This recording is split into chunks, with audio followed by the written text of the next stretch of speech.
Gentlemen, welcome to the show. Welcome to the show. Don, I've been worried about you taking your shirt off, and yet it was Joe that was the one who had to turn his camera off to go put a shirt on. That sounded awful. There he is. Look at this. See, did you see the shirt change? Because it had cast your image from the previous version, and now you got your oh, did it? Oh. Yeah. StreamYards is diming you out, man. We're in the you are already shirt. So. Nice. Yeah, you're already in the collapse. Yeah.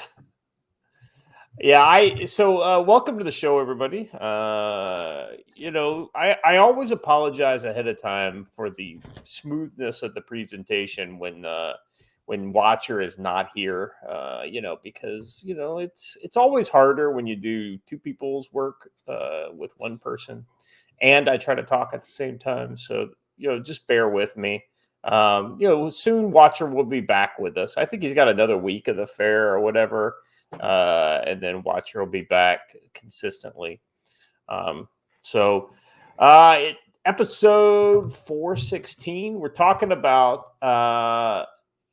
We're just calling this one the Kamala Show and domestic turmoil, because the Kamala Show will cause domestic turmoil. Today is a true Domestic Friday show. We've got, kind of three international odds and ends, and then we go directly into domestic politics. So we will be dropping in.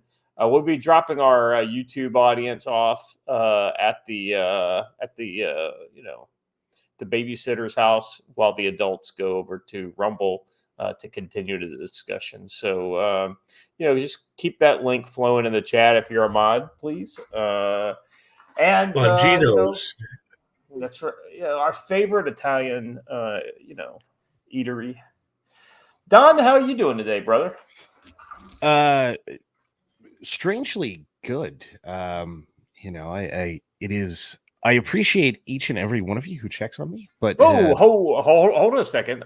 Just look at this madman. Just drops in like a boom. Like, see that is just Hunch, though, right? So this is quite literally how I met Hunch in person. Is he just dropped in with boom? That's how he rolls. Well, I think I'm going to be seeing Hunch on Monday. So. We will see, Hunch. I know I'm going to be seeing you, but I just don't know what time. Hopefully, he is keeping just out of arm's reach with a white monster when you see him. Right. Well, at least there's no bear. There's no White Claw. Involved. Monster is okay. I'm afraid that he has set a trap, because he sent me a photo of an entire case of white monster that he said is just sitting there waiting for me. So I'm a little afraid for my virtue. It feels like a trap, but I'm going to step right into it. You're going to have to bend over to pick it up, Joe. The best way to find out if the enemy has set an ambush is to trip the ambush. That's your first free tactical wisdom lesson of the day. There you go. I mean, it will inform you every time. Back to the introductions. Don, how you doing today? Good. As much as I appreciate everybody checking in on me, and I really do, I'm not telling you to stop. In the TLDR of all of those questions is, despite shenanigans going on, I'm actually super good. And part of that is probably all of you guys checking in on me, because it remains wild to have the internet not just hate you. So, right. Yeah, I've never really had a whole lot of internet attention, knock on wood, because I don't really feel like I need it. Would I love our show to be a little bigger? But sure, but I'm pretty happy with the size of our show as it is right now. I'm looking forward to not having to get any of the notoriety that you've gotten. That's all right. We'll get you back to the States, and then we'll get Antifa to knock on your door, and there we go. People will post your address and all kinds of good stuff. Well, man, it's just, what are you gonna do, man? I mean, it's well, look, man. On that front, if you're gonna get doxxed, I have been doxxed by the federal government. So, go big or go home. There you go. Well, the funny thing is coming from the world that I've lived in for the last 23 years or so, the people that you're worried about have all of my information, like literally all of it. Like, I've had the full colonoscopy in my private life done. To include, so when that happens, it's kind of like, doxing doesn't become that kind of like, not that big of it. Yeah. Yeah, Well, exactly. So I way back in the day when, doxing was a big deal across the internet and everybody whined about it. I asked a very similar question, or asked a question in that vein, which was like, well, look, man, there at any point in my life was a time that I had an active security clearance. Who are we worried about getting this information? Yeah. And while I lived in California, the ability to just shoot people on my front lawn was limited. But as soon as I moved to Texas, that was it. It was over. I started just answering these people with, because I had guys for a while who would show up and like post my address in chat. Just like, well, come on down, I guess. But before you do, check my local self-defense laws. Yeah, exactly right. Know your rights, because those will be my rights as well. Yeah. Joe, I'm not seeing the old painted brick wall in the back. Where are you in some different location now? Man, I am at the Commando 13 compound in the Duchy of Montana. Very good. But I'll tell you, the painted castle wall has been returned to the princess. She moved back into that room that was my office, and has redecorated it completely back to its girly glory. And I was forced to assist, so that was not fun. And on the same note as Don, first of all, I want to address Madeline in the comment that said Don has a soothing voice. He does, and sometimes I like it when he calls me at 3 a.m. because it helps me go to sleep.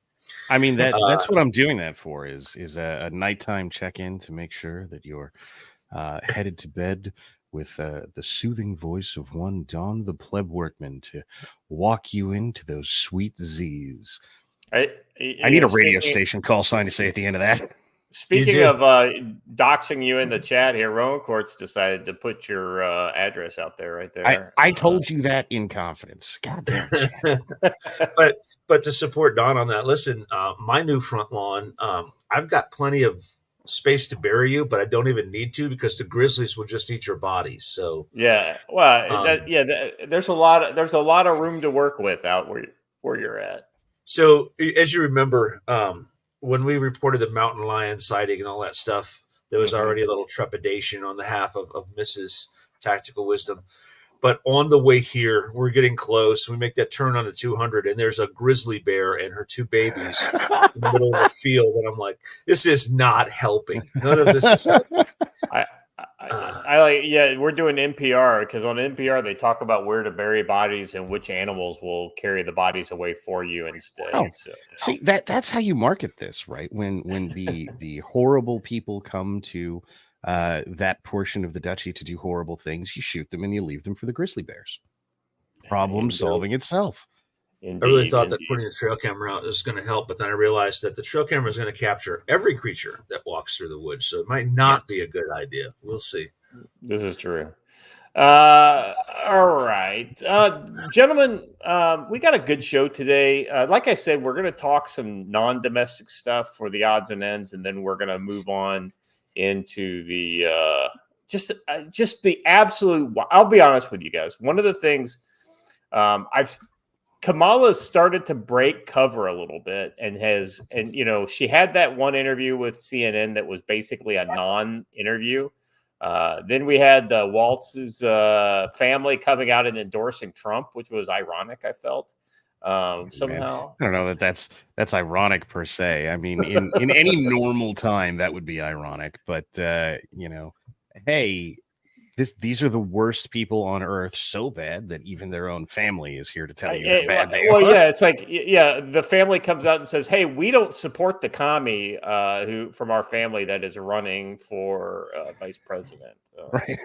Black sheep communist weirdo. Yeah. No, thank you. Funny, oddly enough. Is there anything else kind of,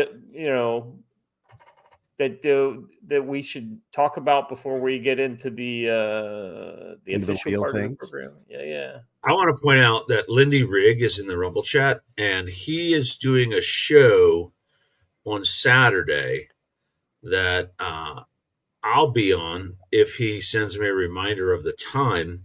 And I think he said to invite whomever. So Don, Scott, y'all are going to come on. We'll send you a link. So. I have one. Actually, there's one in the side chat right now. Yes. At least not a link to join the show in the sense that you were discussing, but a link for chat to show up, shit post in the comments section and enjoy themselves.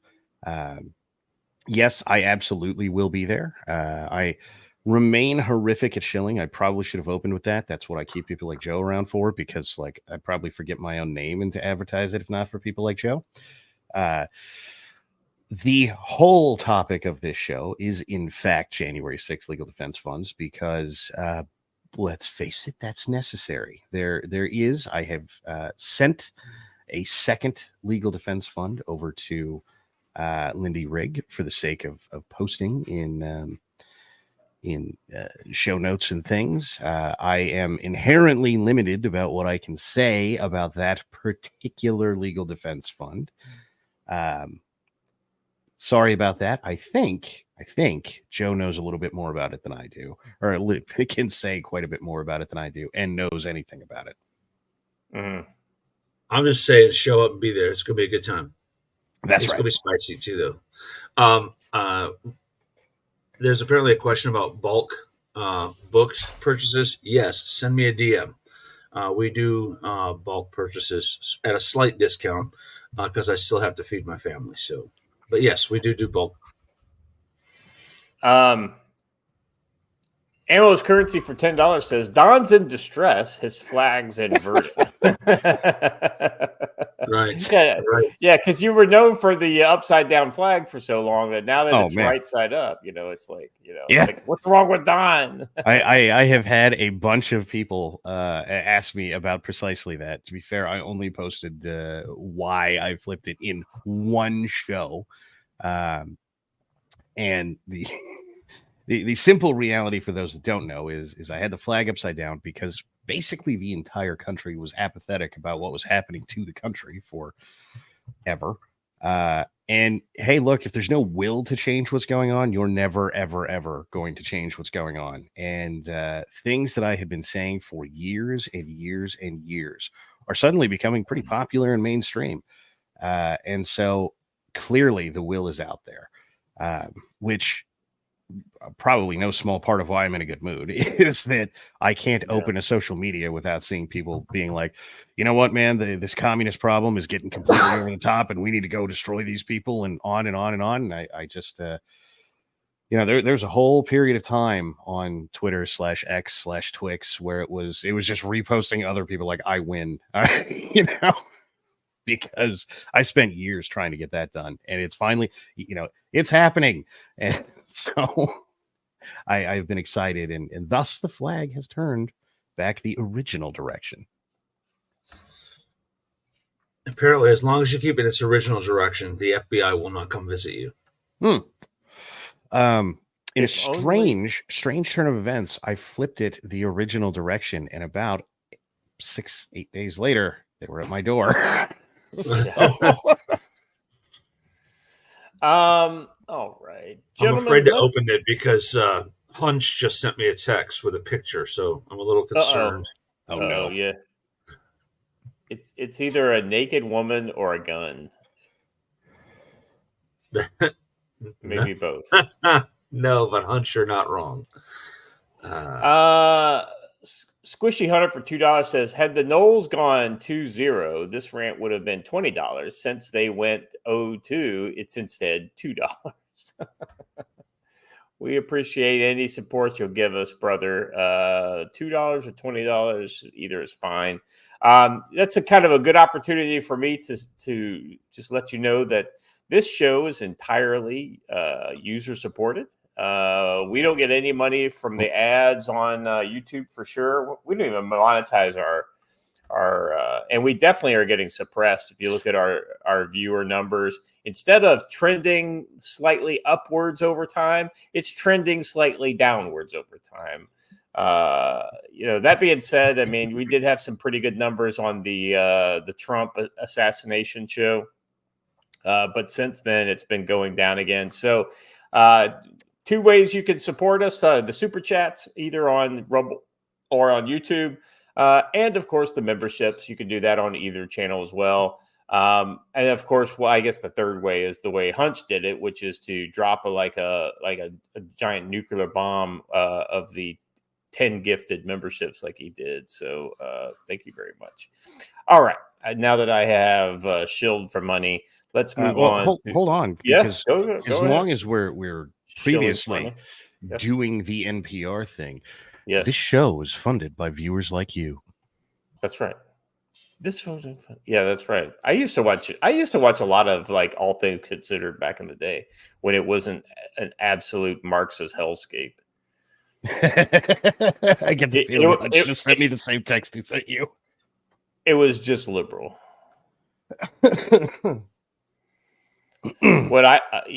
Nothing for me, Hunch. I swear, I see how it is. All right, gents, let's move on to the. Hey man, there's some things you can't say to officers, and Hunch clearly understands this. Nice, great, yes. Excellent. All right. On that note, let me stop sharing here. Sorry, this is the production hiccups that I was telling you about.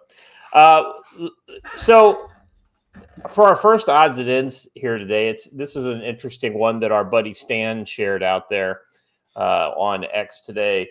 To free up prison cells for citizens who post unacceptable messages on social media, the UK may begin sending prisoners to Estonian jails.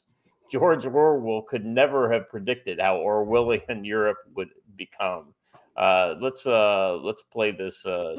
The solution is at the moment reportedly on the table. That's according to a story in the Telegraph this morning. Now, the Justice Secretary had already warned that the overcrowding of prisons here could lead to a breakdown of the law. Now, it's understood that Estonia could potentially be renting out its prison spaces due to the fact that half of its prisons are empty and its low crime rate. But as I said earlier, these are plans that are being reportedly being put on the table. We don't know yet for certain that that's what will happen, but we do know that the summer of rights that we had put extra pressure on the system here. It's the closest the system ever came here to sort of running out of capacity. The pinch points were particularly felt in the northeast and northwest of England, and there are already plans in place, the measures that were announced earlier this year, that prisoners could be released early after serving 40% of their time. Here at this particular prison, those that were released early went on to reoffend. Now, it's understood that Labour could see the potential of the plan with Estonia. We don't know if that will happen yet for certain. Prisoners exported to Estonia. There's a line from this old letter that I like to read that applies directly here. This letter was written in early July of 1776 to the king.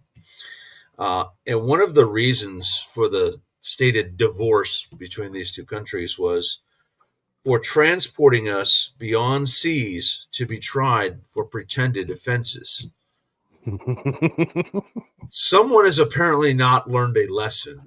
What is old is yet new again. I mean, it's literally amazing, right? I mean, wow. Look, to be fair to the powers of Britain, these are the people who stayed last time. Limey, who has a very unique perspective on this, since it's her homeland, said, wow, they went from sending illegals to Rwanda to sending the native-born to Estonia pretty quickly. Look, man, if you don't think they're trying to replace you, I can't help you, because they are. Did you see the fine young British woman who was doing the reporting? Oh, yes. Yes. It Yes. looks like she's probably a native of Nottingham or some. Right. Listen, Don, though, that's harsh. She's exactly as British as you are. Accurate as fuck. Exactly.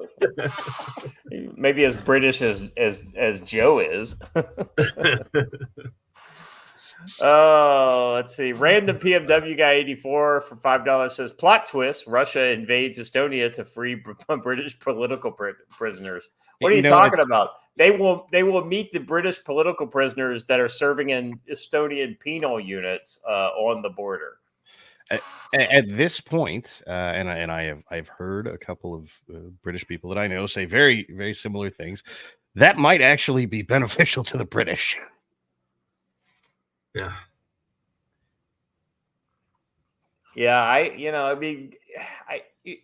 So part of me wants to say, well, this is Britain, so I don't care, right? But there is some sort of a bizarre, first of all, when you see another Western country of any stripe, another fellow Western country that has a similar, civilizational, cultural kind of heritage as the general makeup of the United States, you feel bad for that, whether it's France or it's the UK or it's Italy or any of these other countries. Germany is a great example. But when it's England, which is it's literally the wellspring of the founding fathers. I mean, it makes you really kind of see what they were seeing back in the day. Joe, I think your words are apt, and that it kind of brings to light the tyranny of the 18th century. Kind of comes back in a new version here in the 21st century. Well, and that whole I don't care because it's Britain thing, it applies to a lot of things. So I put out a tweet last night about when the school shooting happened in Lake Orion, Michigan, everyone celebrated his parents, the Crumleys, being charged because they were actually horrible parents. Like, I don't care about them. They can get charged. But I warned of the precedent being set. Now we have another school shooting and another father being charged. And they're saying, well, he never should have bought his kid a gun. Okay, what crime does that violate? Because it doesn't. Yeah. It's not illegal to buy your son a gun. They said, well, he bought him a gun that he later used in a crime. You are dangerously close to what's called working corruption of blood, which is prohibited by the Constitution. And where do you draw the line? And the comparison I finally made last night when people were just not getting it, they're saying, oh, but the dad did this. We're getting to a point where they're going to say, okay, well, Don, since you were at January 6th, now your son has to go to jail and your wife has to go to jail. Everyone associated with you has to go to jail because you did something. That's not the way that it's supposed to work. So that's where these whole I don't care because things lead. They pick something that you're going to agree with the first time, and then it gets worse and worse and worse, and eventually it applies to you. And you need to realize that. Entirely accurate, and I will break with traditional Don wisdom, finally, which is to say that since the British are getting up and doing anything, one might say, I care that it's Britain finally.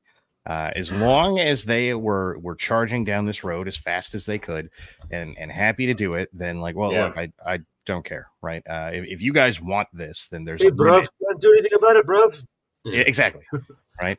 But since the British are getting up and going like, hey, this is like really a problem, we ought to stop it. Like, good luck, gentlemen. Godspeed.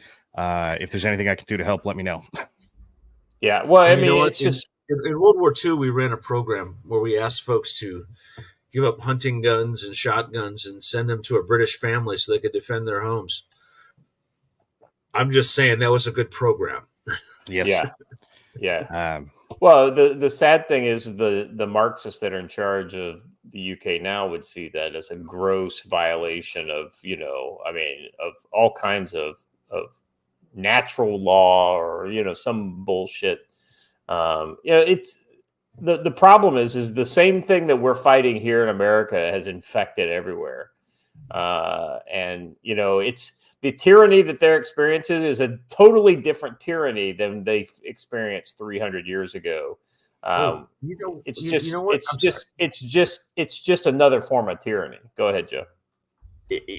as you were saying that, an idea popped into me is about this slow walk thing I was just talking about. The knives in Great Britain is an example, right? They said, well, we have to ban zombie knives. So first of all, define to me what a zombie knife is, right? Is it just the fluorescent green ones or whatever? When you actually read the law, it's any knife over 4 inches long. So even this would qualify as a zombie knife. But they use the term zombie knife because it creates an image, right? This great big machete with the bright orange handle and all that stuff. But when you actually read the law, it's way more nefarious than that. And like literally every knife is banned. Yeah. And we all joked 3 or 4 years ago that they're going to be banning steak knives next.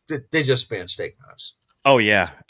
They're when that happened, I had a bunch of Brits that I talked to regularly, and I was like, just stand by for butter knives. And then a year later or something, they confiscated a butter knife and a screwdriver from a guy, and I was like, guys, what did I just tell you? My favorite one is this video, and it shows these two smug cops saying, we just took a man off the streets for this, and it's literally a Leatherman. I'm like, dude, you got to work really hard to harm somebody with the blade on a Leatherman, right? Not that it's impossible, but really? But you really got to want it to make that happen. Oh, well, you know, that goes back to the, then you're ultimately going back to the Robin Hood answer, use a spoon, because it'll hurt more. Exactly. Oh, God bless him. I miss him. All right. C Westby for over on Rumble for $1 says Estonia is the new UK Gitmo. I mean, Estonia is kind of weird, right? I mean, where do you think that linkage is coming from? Estonia wants to pay for all this free defense they're getting, and they're like, "Hey, man, we used to be part of the Soviet Union. We know a thing or two about holding prisoners. Send them to us." Well, I mean, not wrong. However, in the world of like the quietest and probably one of the weirdest factoids that I know, once upon a time, a million years ago, I did inventory management for a company that moved a lot of stuff in Europe. And Estonia is basically a giant warehouse for the UK for whatever reason. I have no idea why that's the case, but I do know that it is the case. Almost everything that gets routed into the UK gets routed either in or out of Estonia. And so if people don't matter and they're effectively things, this is actually not outside of tradition for the UK. They, you know, once you're going to start treating people like inanimate objects, might as well put them in the warehousing country. Well, I mean, she says the weather is similar. There's your connection. Yeah, it's like once you learn how to deal with that kind of rainy and not so warm all year long weather. It's remember earlier in the summer when the Brits were complaining and feeling like they were going to die for 78 degrees. That's right. It was like in the high 70s. Oh no. Oh man, I kept posting the weather here because it was like 100 here. Oh my God, it's so hot. You noticed this too, Don, the other day when they said that it's been over 100 degrees in Phoenix for 30 days, and or they had 100 days of over 100 or whatever. And I'm like, wow, in a desert, hot. Shock. Yeah, it's shocking. Jim Satala says for $9.99, he says, I'm reminded of a famous quote from the Revolutionary America coming from the side that opposed declaring independence. Why would I trade one tyrant across the ocean for 300 tyrants next door? We are here. Yeah. I believe the great Benjamin Martin, who is not even a real person, said it when like this. Why would I trade one tyrant 3,000 miles away for 3,000 tyrants 1 mile away? But yes. Yeah. That's the danger of democracy right there. Yeah, 100%. Oh, speaking of that, speaking of declaration and that, you see the thing where they said, where the New York Times said, and it's been a few days since I've been on the show, the Constitution is a danger to the federal government and our democracy. Yeah. Yes, that's the entire point of the Constitution. Right. It is literally the point. Welcome to the party. To be a danger to a bureaucracy. Yeah. Oh, God. It's almost as if they actually wrote a thing that said, "Hey, we'll let you, as we found this government, we'll let you do whatever you want within these confines. Oh, and by the way, here's a list of things that you absolutely can never do." Let's see. Yeah. Well, I mean, it's I don't know. I mean, I'm sorry. I'm just kind of going through the chat. People are talking about it. You know, Anti-Commie says here. I'm sure it has something to do with the Hanseatic roots of Estonia. I don't know. I mean, it's just kind of, it's kind of like the Rwanda thing, right? You mentioned sending the illegal immigrants to Rwanda. I was always kind of wondering genocide. Well, no, to genocide the illegal immigrants, I guess. I always wondered what that connection was. Is there a Rwanda UK connection that I'm not aware of? Because UK didn't do shit for Rwanda during the colony. Yeah. I was going to say, UK didn't do shit for Rwanda when they needed help.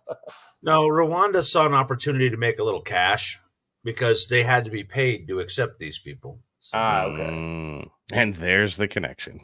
And there is. This may come as a shock, but there's no one in Central Africa who never was like, "Oh, a chance for grift? No, thank you. I won't take it."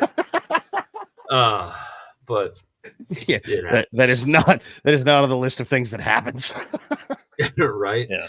One of the things that we should consider as far as fundraising is fundraising a typing class for Mr. Anti-Commie. Oh man. But it's part of the channel lore at this point, so maybe not. That's look, this is so long and so ongoing of a problem that this used to be suggested years prior to future conflict when he would send me super chats. there was a period of time that was effectively translating Anti-Commie to English. Yeah. We need a translator here. Well, I'm going to take credit for all the great things that have happened in Anti-Commie's life. You know, he got married to a wonderful woman that he met. You know, I'm going to take credit for that. And then they had the baby. Babies, all this wonderful stuff happened to him after Council on Future Conflict became a thing. I'm just saying, you know. Hey, look, that's just how it works, right? You know, isn't that what an officer does? He shows up and takes credit for other people's accomplishments. Yes, which explains your skill in doing it. Which reminds me, I'll be working. Speaking of, I'll be working on dates for Shield Field Days this week. Very good, very good. Well, that one. Speaking of that officers, is probably much funnier on this side of the microphone. I know that one got taken over from both of us theoretically, right? All right, let's move on to our next item in the odds and ends here. So we're talking a little more about our buddy Putin and his situation in and around Kursk. Pretty interesting.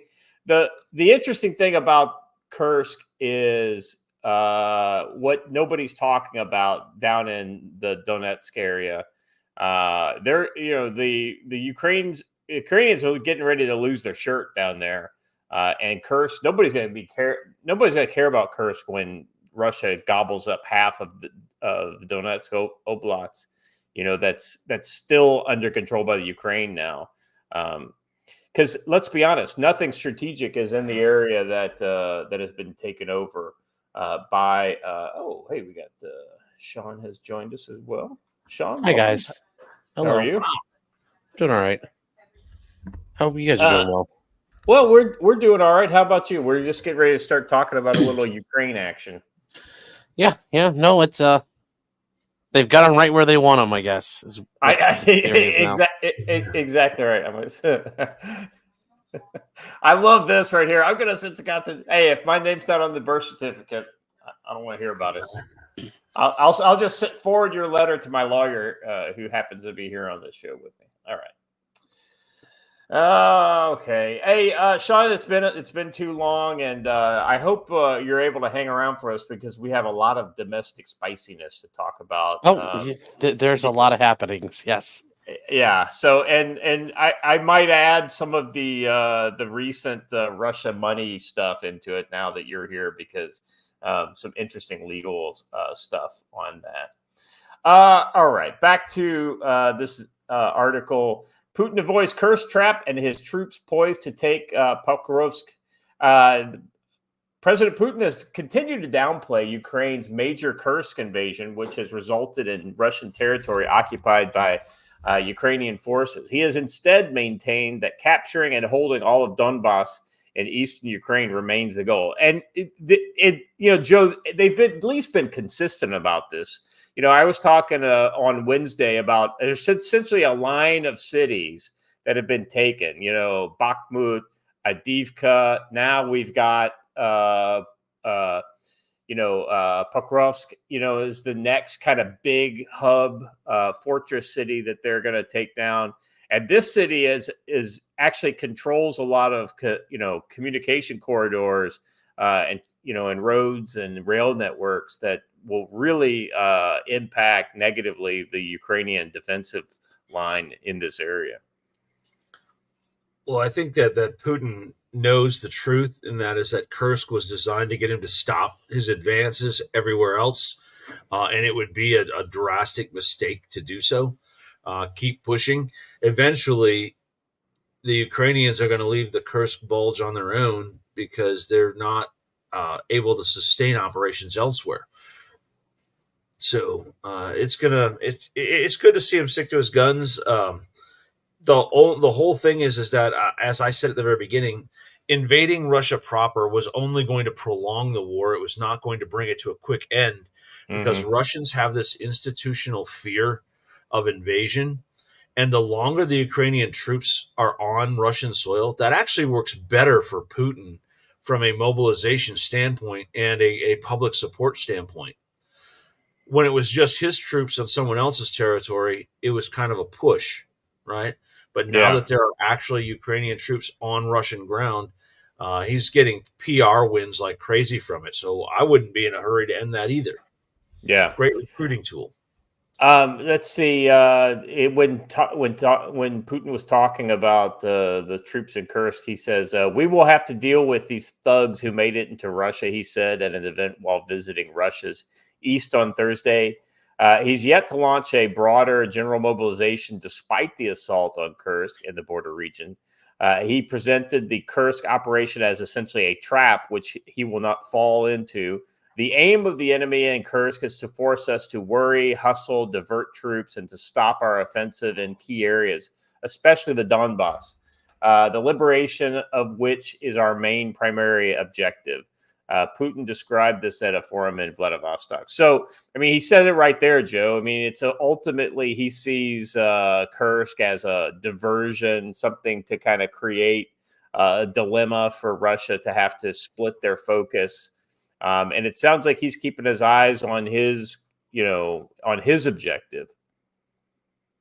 I would watch trains from Siberia because Russia has enough other forces that they can crush this Kursk operation without touching a single troop in the Donbass. They just have to bring them in from some of their other places. And Ron's right. Pincer move to snuff out the Ukrainian salient. Absolutely. That's why I said they needed to condense into one, right, to prevent being destroyed piecemeal. Well, isn't part of the issue here, this region is not exactly the most traversable. There's not a lot of road network running. That's why the Ukrainians have been restricted.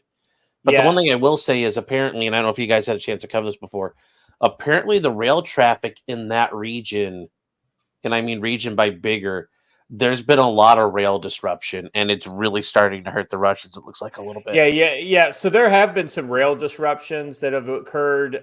Some of it's supposedly sabotage work. Other are kind of deeper strikes at the rail network nodes and things like that.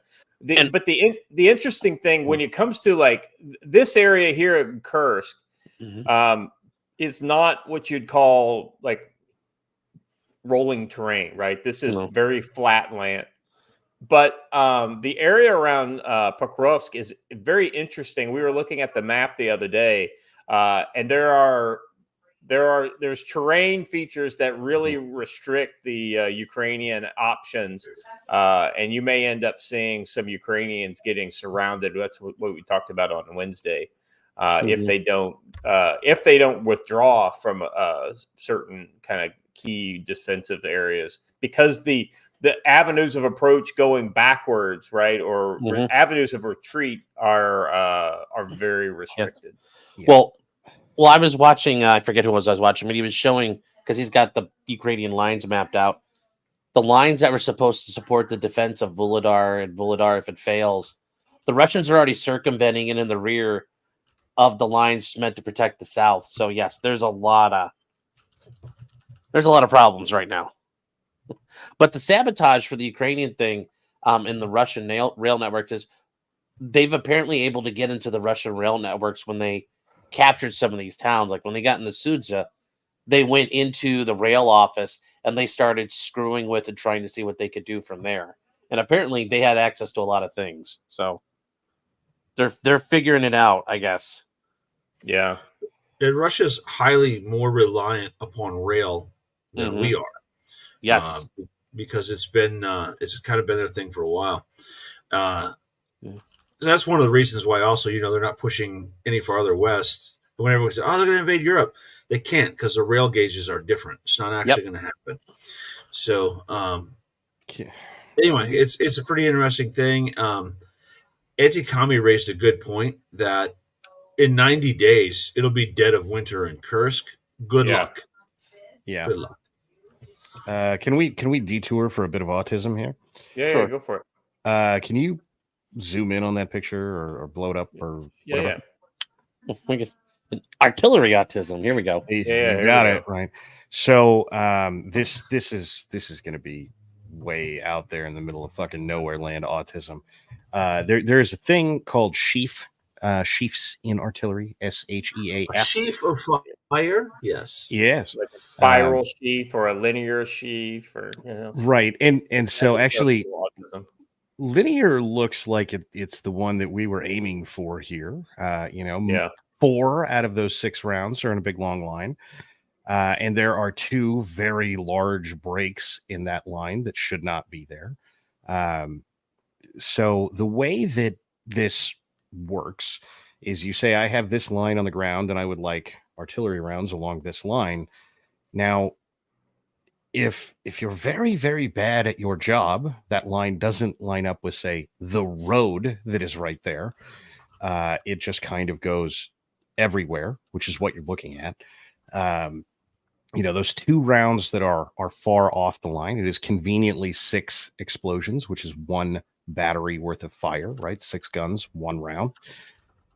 This most likely should have been down the road. Now, some of you are rightly going to say, Don, linear is not the only sheaf. And I'm sure all 3 people in the chat who know that are spurging erratically right now.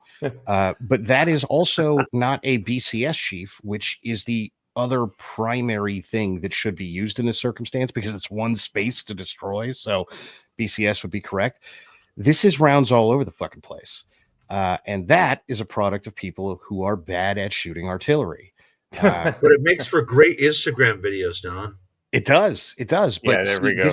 This is much like way earlier in the war, where, the Russians took out that one, I don't know, school building or whatever it was, with rockets, and but they're just shooting rounds all over the damn place. They're just doing whatever they want. Man, look, shooting that many rounds into a city and only destroying 1 building is a product of being good at shooting artillery. Yeah. Shooting 1 hopefully linear sheaf, because otherwise this doesn't make any sense. Or it's a BCS sheaf with 2 rounds just so far out of bounds that it doesn't look like a sheaf anymore. This is a product of being bad at shooting artillery, and it's probably one of those things that you will only ever notice if you have shot artillery.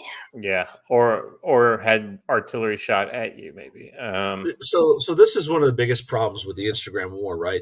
Is this photo to the uninitiated looks like, wow, they're really giving it to them.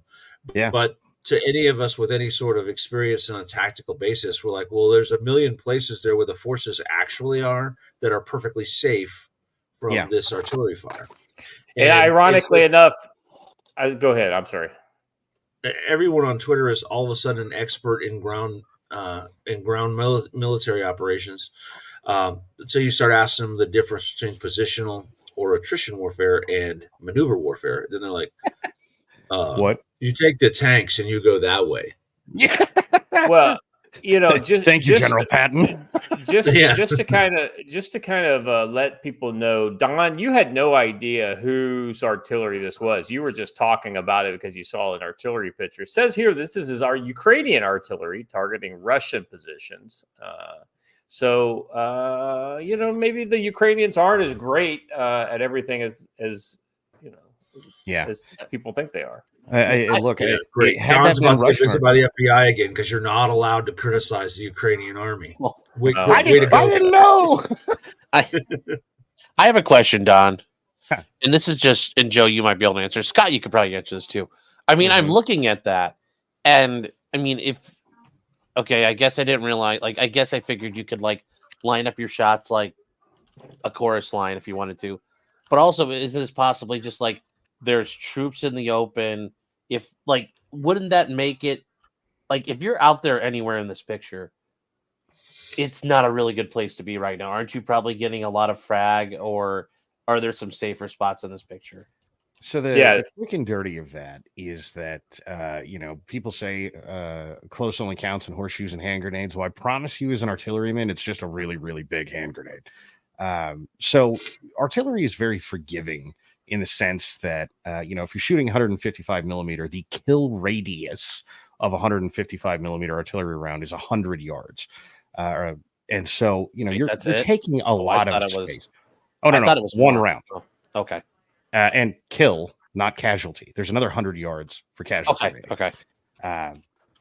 Now, what that means is that if you're within 100 yards of wherever the round strikes, there's a 90% chance that you're going to die. If you're within 200 yards of wherever the round strikes, there's a 90% chance that you will sustain a casualty that will take you out of the fight.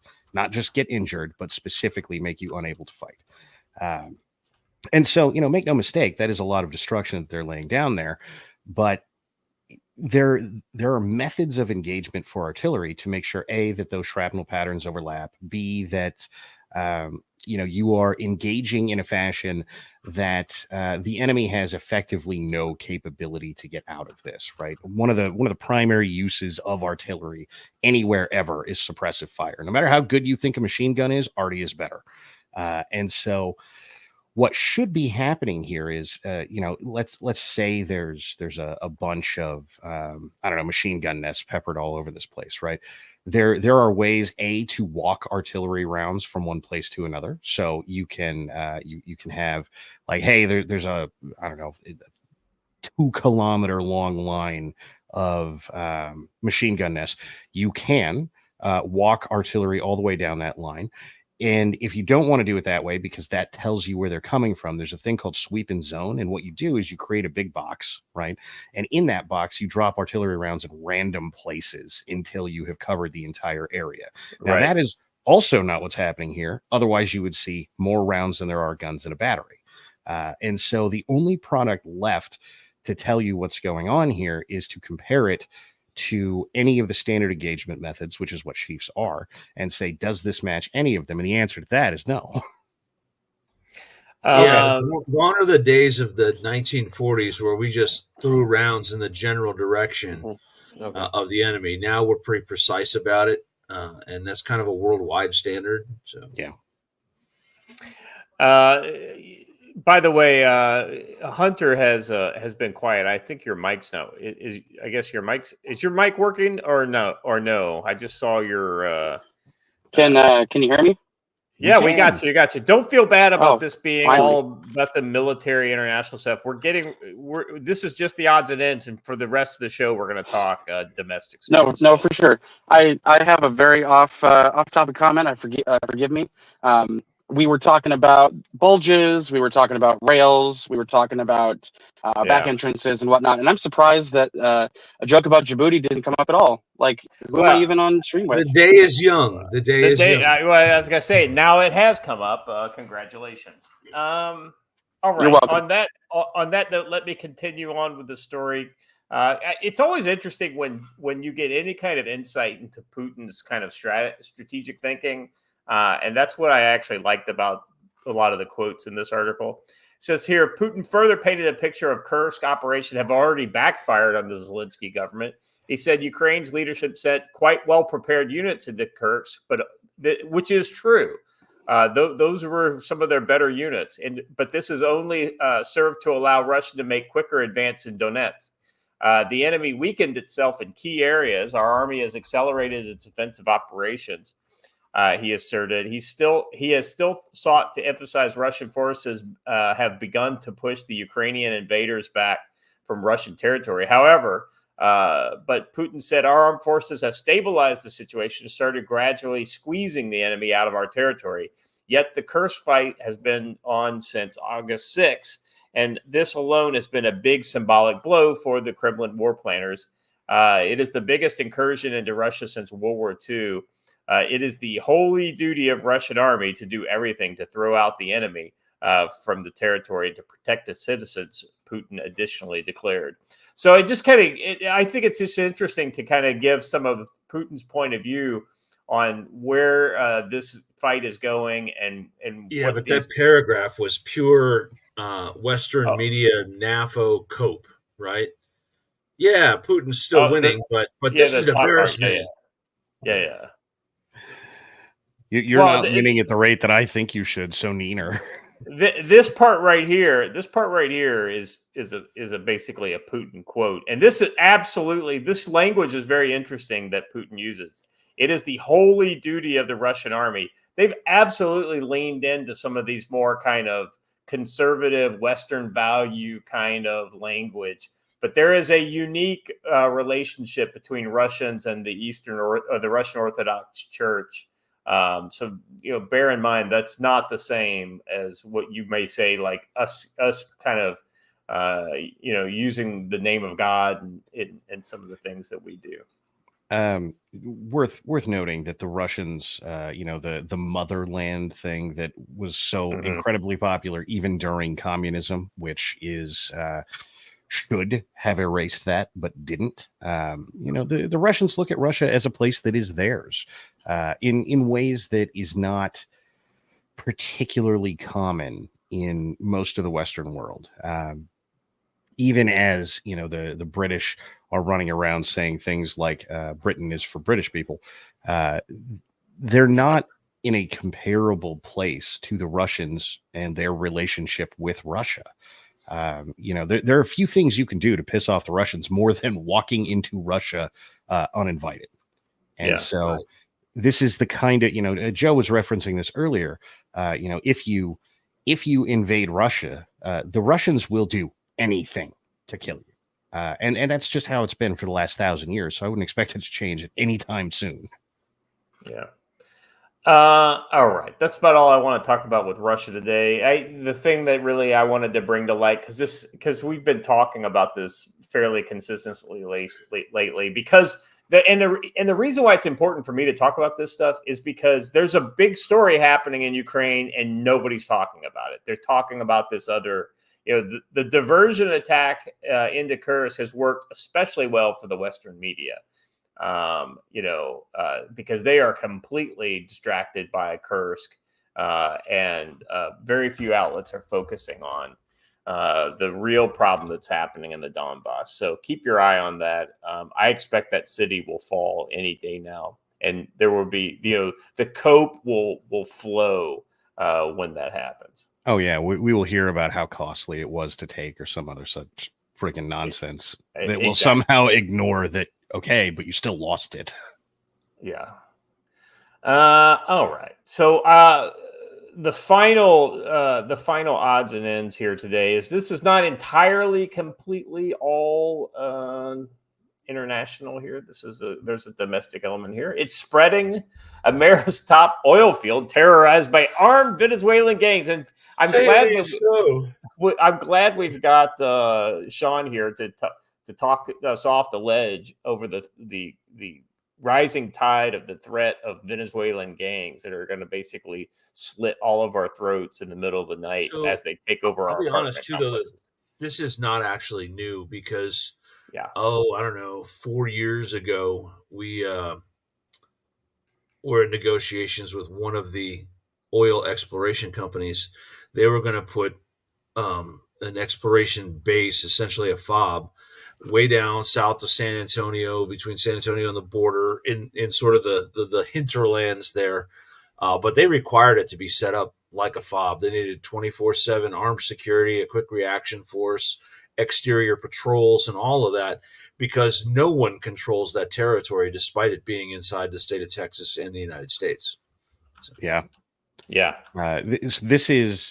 This is the same kind of area and territory that had, back pre-Trump, had Texas ranchers getting charged by the federal government. Texas ranchers coming out and saying, "Hey, look, I am engaging these people who are coming across the border like military units because they're behaving like military units." Let me read a little bit of this here. Let's see. According to Libs of TikTok, a Texas-based oil and gas company issued a memo to employees informing them that police and the FBI have warned that Cuban and Venezuelan migrant gangs are committing thefts in the Permian Basin. By thefts, they mean robberies, not thefts. So thefts. It's a gunpoint. Yeah, if I take it from you at gunpoint, it is not a theft. It is a robbery. Technically, though, robbery is just theft with force. So, I mean, actually kind of correct. Here's the memo. Industry. Did you just actually? I did actually. Actually. You need to push up your glasses and snort at least once. I know. It's correct. Industry peers and law enforcement in West Texas are aware of recent increase in organized criminal activity. That's the interesting thing here to me, Joe, is that they're identifying as organized criminal activity versus just kind of criminal activity. Inclusive of violent crimes, gang activity, and oil field thefts in and around the West Texas operational areas.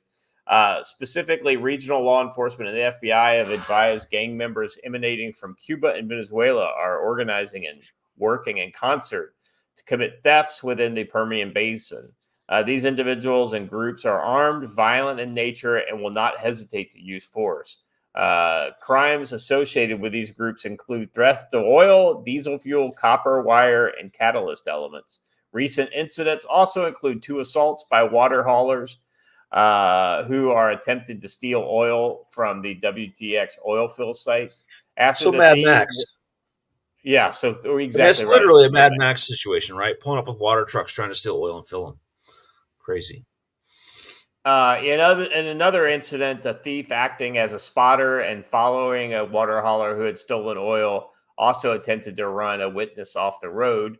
There were numerous reports of second vehicles acting as spotters for water haulers committing oil theft. An industry peer, you know what this would be a great time for? A well-organized militia that can be there to guarantee the security of a free state. I'm just throwing that out there. This sounds actually like the plot of the second Mad Max movie, The Road Warrior. Right, guys stealing oil and running everybody else off the road. And what's funny about that is we always joke that the boog or the collapse isn't going to be a Mad Max thing. We could use Officer Max Rockatansky of the Main Force Patrol right about now. Right, yeah. In his V8 Interceptor running around the West Texas. The last of the V8 Interceptors. Yes, exactly right. I want to get the. Don't forget. It's not an invasion, and this isn't happening. But because you noticed, it's your fault for making this happen because you noticed, and that makes you evil. Yes. Yeah, absolutely. I will point out too that as a point of movie history, Mad Max's partner was named Goose long before Tom Cruise's partner was named Goose, and everyone cried when Goose died in Mad Max. So that's indeed. Well, that was particularly upsetting, because he didn't even die in Mad Max. He was just terribly that's right. maimed. He was just burned. And it was just, which is worse in some ways, right? Yeah. Sean, what's your kind of take on this? I mean, organized crime's up everywhere. We, for a while we've been talking about organized retail theft in the urban areas and things like this, which are affected by the immigrant, the criminal aliens coming across. This is just another manifestation of that. What's your take? I mean, yes, it's almost like it's orchestrated to achieve a particular result. And yes, yes, I know. It's like you can see patterns being set here. Thankfully, it's like in Ohio here, Springfield, Ohio, town of 50,000 people. It's like, oh, here's 20,000 Haitian people, refugees. That's gonna work. No, it's very clear. This is meant to just destabilize, and it's speed running into stabilization plan because it's gonna overwhelm these cities. And like Springfield, Ohio, it's a rural county. They don't have the resources for this, and it's going to crush local governance, and it will force them to turn to the feds for help. I mean, aside from sowing discontent, violence, and everything else out there, this is meant to this is basically a shit test for local government infrastructure, and they're not going to survive it. There is an answer to this. Yes, there's a constitutional answer to this. Hey, local populace, pick up your guns and solve the problem. Yes. Yeah. Hey, we talk about the common law aspects of that in the community security class, right? That if the government fails to do something, it does fall upon the people to then do it. Yes, if the government eschews its very important. If the government eschews its duty, the government does. People do have the authority to reassume that power they granted to the government. Those that's reserved for the people, right? Yes. I was going to say that Stoley had a great comment here. Yeah. Spin the wheel, make the deal. Seems like a superior justice system than we have now. Absolutely. No, it's break a deal, spin the wheel is the quote from, and he gets, of course, exile is his punishment. I mean, at least he gets punished, right? I mean, I hate to say it, but when Mad Max is more fair than the current system of justice that we have, you got to wonder, are we living in some kind of a like upside down bizarro world? No, we're living in the rest of the world all of a sudden. Yeah. Who runs Bartertown? Joe runs Bartertown, I think, actually now. Don't you, Joe? I do run Bartertown now. Accurate. Absolutely. All right. Sean, here's my question to you, kind of thinking of the injustice of all this, right? Is we've been hearing this kind of we talked about sanctuary cities the other day on Wednesday, right? These guys getting arrested, and this is where this heat map right here comes in. It's basically wherever there's a sanctuary city, there's a huge increase in uptick in crimes. And they even said, there was a quote that basically said that a double murderer was brought in, but they had to release him because it was a sanctuary city. Yeah, this is it right here. This is from X post from I meme, therefore I am. Holy fuck, that cop tells a citizen who is reporting a crime committed by an immigrant, I've arrested a double homicide suspect in this city before, and I let him walk out the door because we're a sanctuary city. We do not report illegals, undocumented immigrants. So let's watch this video here real quick. I think this is of interest to us, and then I'll turn it over to you, Sean, because this is something that's particularly infuriating for me. We'll grab his information and see what we can do, but like I said, can you please collect the information? He said that he's already illegal. He already said that he went to. Okay, hold on. Let's back up a little bit. First off, we're a sanctuary city. Even if he is legal here, we cannot call ICE. Okay, but you still have to report that, right? No, we don't. Because it's a sanctuary city. We do not report illegal undocumented. So you're gonna let a person who went to prison, he committed a crime in America, who's illegal right now, you're gonna let him go free right now to this elevator? That's exactly what I'm saying. Because we're a sanctuary city. I've arrested a double homicide suspect in this city before and let him walk out the door because we're a sanctuary city. We're not gonna call ICE to come pick him up and deport him. he came to pick up $320,000 from him or my grandmother and grandfather, and he's walking away freely right now, right? That's what I'm understanding right now. I understand that, but you're asking me to call ICE for the. I'm not asking you to call ICE. We're just asking you to take seriously that he's trying to repeat offend when he's already illegal. He's repeating what he's already been doing. He said, "I'm in Chinatown in New York. They pay for his." So this just kind of gives you a taste of some of the stupidity that's going on out there. Sean, what's your take on this?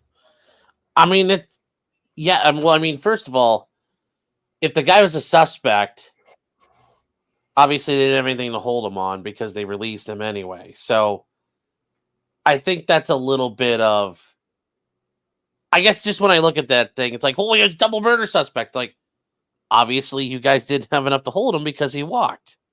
Now, yes, I do agree with the ICE thing. Yes, they let him go, but I guess just listening to that right off the bat, it's like, well, then why didn't you keep him for being a double murder suspect? And I'm sure he would have been like, well, humming there. But I get the whole immigration issue. Yes, that part is. It's also, I think, just it's a great demoralization plan. We're not going to stop anybody from doing anything. I just wanted to say there, I think it just requires a grain of salt with that post. Well, and what's happening though is you're creating a situation where non-citizens have more rights than citizens.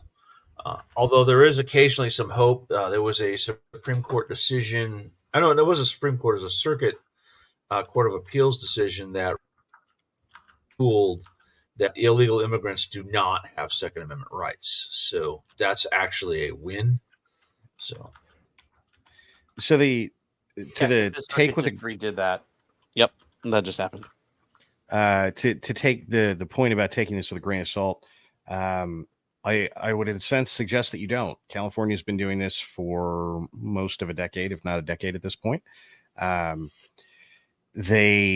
There have been any number of times where ICE has showed up to a court hearing. Well, it's not ICE anymore, but whatever they're calling, border control, and showed up to arrest someone, and local police walked that someone out the other side of the courthouse while delaying border patrol from arresting that person but we're a sanctuary city. So, these things don't get me wrong. This is not everywhere all the time, no matter what, but in the world of sanctuary cities, this is pretty well how it works. And in all honesty, those officers who escorted him out have actually subjected themselves to federal criminal liability. They're technically harboring an illegal alien. Yeah. It will be very interesting to have a government that is not friendly to this kind of policies and see what they do. Make no mistake, that particular circumstance that I'm thinking of happened under Trump, and the correct answer should have been to charge him for aiding and abetting. But that didn't happen. I would like to see those sorts of things happen if Trump gets elected again. But whenever that day comes, it's going to become a sovereign immunity issue, right? And that hopefully will do things to stop the ridiculous sovereign immunity claims that exist, but I'm not holding my breath. Yeah. Anyway, so I just thought this was interesting that, earlier in the week we had the story of the Venezuelan gang, occupying that apartment complex in Aurora, was all over the place, and it generated the best meme of the week, which was the law-abiding Hell's Angels were massing there to take care of them. It generated great copy pasta with that one. So I love that. Yeah. I absolutely love that. It's funny that because when I heard that, I thought of I don't know if you guys have ever seen the clip of the Hell's Angels in like 1966 saying they were willing to volunteer to go do guerrilla actions and get dropped into North Vietnam to go like, yeah, what better way to fight the war than having a bunch of methed out bikers? Well, it's wild. I mean, it's. I mean, the lack of rules of engagement with a bunch of methed out bikers could, let's say, provide some entertainment. But what's funny is that everyone has kind of allowed this story to die, right? the mayor came out and said, we're doing something, so it's okay. Do y'all know what the mayor did? Anybody? I do. What he did was he condemned the building, and therefore the poor folks who live there who are being terrorized are also now homeless. And nothing has actually changed. No one has moved the Tren de Aragua guys out. The people are still stuck in their places, but they're going to be homeless when it does get worked out. So. Look, Joe, can't steal your home if you're homeless. Yes. Also, now the guys will go to another housing building. I wonder if what happened was a couple of those TDA guys were sitting around drinking, smoking whatever they're smoking, and they saw New Jack City, and they were like, this is actually a pretty darn good idea. We're going to bum rush the Carter. Actually, you know what is really going to happen is spend some time. I don't know if you can find the documentary anymore. There used to be a really, really good one on YouTube. But go look into a place called Cabrini Green, because that's coming back. Yes. Yeah. Yeah. But I was talking about the documentary New Jack City. That's a documentary. You ain't wrong. Listen, for you younger people who might not have seen it, it stars Wesley Snipes in one of his best roles.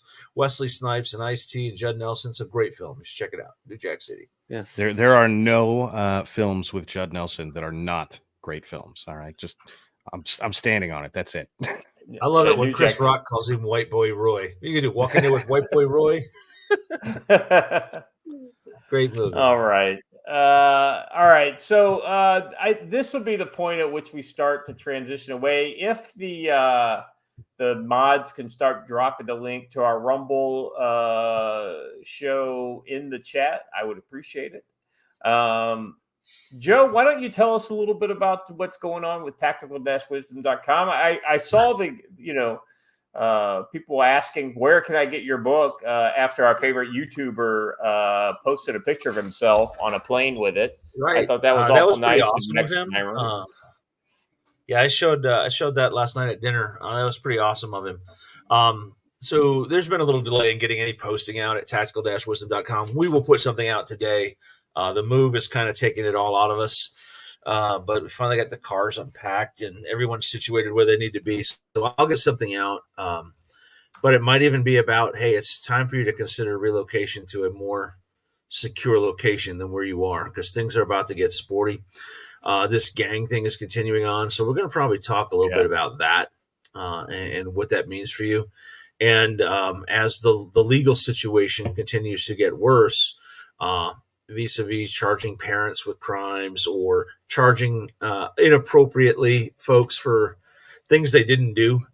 And I'm going to tell you what, Don, I have read every word of that thing you sent, and it does not look like most of that stuff actually happened. So anyway,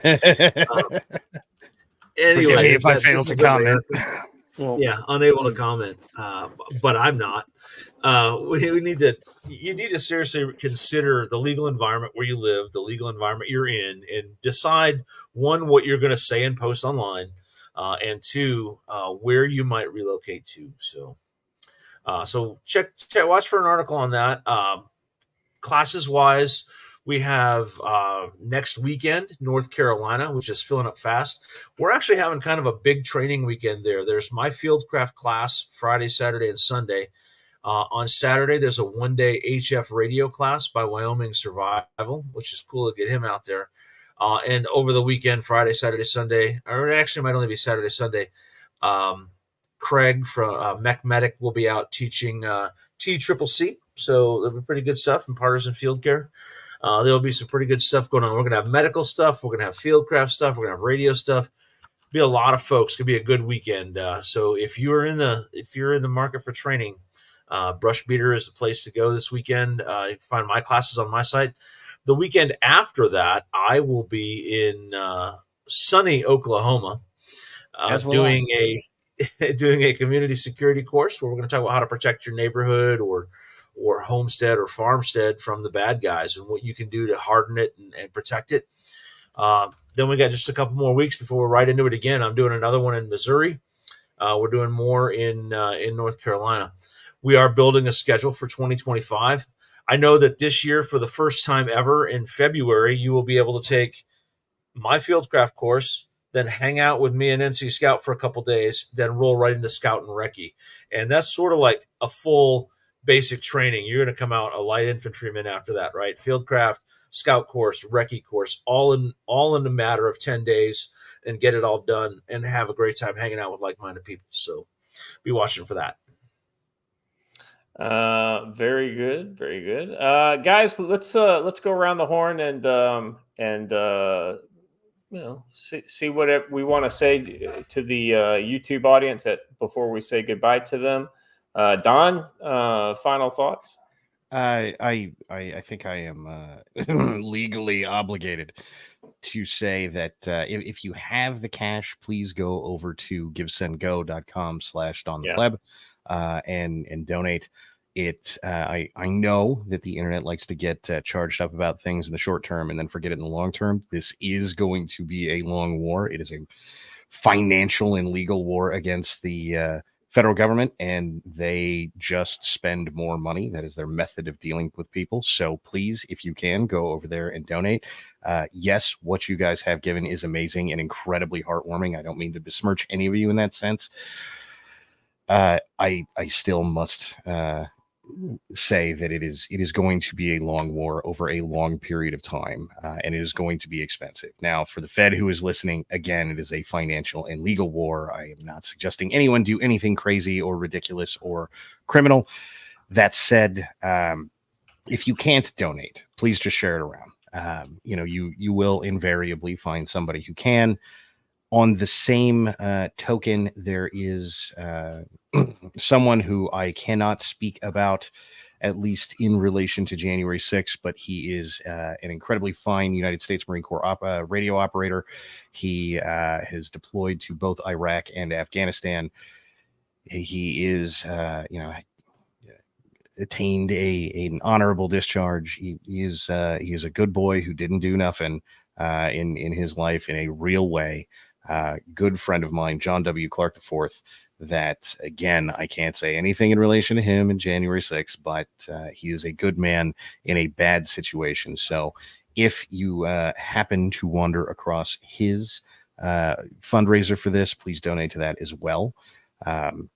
He is also going to be fighting a long legal war against the federal government, because that is how January 6th cases go. So please, if you are able, donate to one Mr. Clark as well. I would very much appreciate it. Yeah, very, very good. By the way, let's see. We've got the show on Rumble. Is it tonight or tomorrow? Tomorrow night, 7 p.m. Central. All right. And we've got that, let's see, right here, linked in the chat. And we've also got Don's Gifts and Go here in the chat. So if you are able to contribute, please do. Sean, anything from you? Where should we send the folks to learn more about what you're doing? Just potentially Dremel here on YouTube. And yeah, there might be some more interesting happenings by the end of the day. Probably by the end of business today. We'll be doing something tonight. So those of you who know. Very good. I don't know. I am clearly not in the Tell you later. Yeah. All right. Sounds good. All right. Let's if you would be so kind, the fundraiser mentioned is in the side chat, and I don't even keep YouTube chat open. So if you would be so courteous as to post that in the YouTube chat, I'd appreciate it. I want to piggyback on something Don said. One of the biggest pushbacks that we get when we're trying to train people to better defend their communities or whatever is, yeah, but I'm too old, I'm too out of shape, I can't do anything, I have a job, I don't want to get in trouble. Guess what you can do? You can fund those who are actually in this fight legally, right? Right. You can do that no matter what your physical condition, no matter what your work condition. You can at least fund someone. So don't think there's not a role for you in this greater battle for the restoration of America. Yes, feds, I said restoration. Nobody wants to overthrow the government. We want to restore it to what it's supposed to be. So in this fight against an outgrown federal government and the way that it behaves, you can fund others who are actually having to do the hard work. So jump on and do that. All right, that's very good. That's true. The money, yeah, that's one of those kind of funny things, Joe. We work real hard to make a living, and oddly enough, we end up with very little time. But generally, when you work real hard, you've got something to show for it. And if you don't have the time to do these things, absolutely, sending money to worthy causes like Don's Gifts and Go, or not. There's so many other things out there too that you could put your money behind. I absolutely encourage that. All right, guys, moving over to Bongino's. So for now, if you're on YouTube, table is ready. Let's hit it. 2, 0, 1. It's 11:59 at Radio Free America. This is Uncle Sam with music and the truth until dawn. Right now, I've got a few words for some of our brothers and sisters in the occupied zone. 3, 6, 4, 6. The chair is against the wall. 3, 6. The chair is against the wall.